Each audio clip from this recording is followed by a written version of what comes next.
ഈ റമദാനിൽ ചൊല്ലാൻ ഭർത്താവിന് വേണ്ടി, മക്കൾക്ക് വേണ്ടി സന്തോഷമുള്ള ഒരു സ്വാലിഹത്തായ സ്വർഗത്തിലെ ഉമ്മയായി മാറാൻ ഈ ദുആ നിങ്ങൾക്ക് ഉപകരിക്കട്ടെ.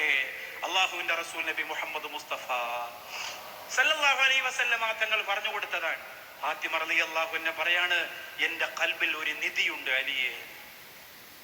ഇങ്ങനെ ഒരു ഭാര്യയാകാൻ, ഇങ്ങനെ സഹിക്കാൻ, ഇങ്ങനെ ക്ഷമിക്കാൻ എനിക്ക് കഴിയുന്നതിന്റെ പിന്നിൽ എനിക്കൊരു വലിയ നിധിയുണ്ട് അലിയെ.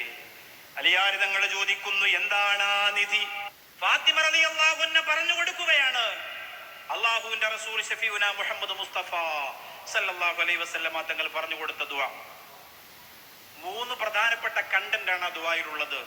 ഒന്ന്, അല്ലാഹുമ്മ ഗുഫ്ർലി ദംബി, എന്റെ പാപം നീ പൊറുക്കണേ അല്ലാ. നിരന്തരം ചൊല്ലണം, ഒരു പാപവും ചെയ്യണ്ട, എന്നാലും ചൊല്ലണം, അല്ലാഹുമ്മ ഗുഫ്ർലി ദംബി. രണ്ടാമത്തത്, വവസ്സിഅനി ഫീ ദാരി, എന്റെ വീട് നീ വിശാലമാക്കണേ അല്ലാ. എന്ന് പറഞ്ഞാൽ 50,000 സ്ക്വയർ ഫീറ്റ് എന്നല്ല വിശാലത എന്ന് പറഞ്ഞാൽ, അങ്ങനെയല്ല. സഹിക്കാനും ക്ഷമിക്കാനും പൊരുത്തപ്പെടാനുമുള്ള വിശാലത, അതാണ് വിശാലത. ചെറിയ വീടായിരിക്കാം. റമളാന്റെ വിലപ്പെട്ട രാവിലും പകലിലും ഈ ദുആ നിങ്ങൾ കൊണ്ട് നടക്കണം. ഒന്ന്, അല്ലാഹുമ്മ ഗുഫ്ർലി ദംബി. 2, വവസ്സിഅനി ഫീ ദാരി. മൂന്നാമത്തത്, വബാരിക് ലീ ഫീമാ റസഖ്തനീ.